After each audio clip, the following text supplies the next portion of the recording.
The question that I got yesterday was, what's causing my business to lose money? I said, there's usually two major things. And they said, what are they? And I said, management, leadership. And so the person said, it's not me.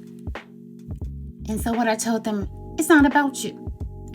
It's not about you. For all those people who have a business, it's not about you. It's not about you. It's about management of things and the leadership of people. So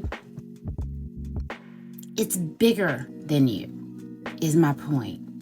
It's not that it doesn't impact you, it's not related to you. If you're at the helm of the organization, I don't care what people say, the buck starts with you.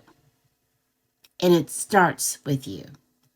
So for all of those who are rocking side gigs and all of that, make sure you are tuning into those two areas. Two. Do you hear me? Two. The management of things and the leadership of people. You don't manage people. You lead them. I'm just saying.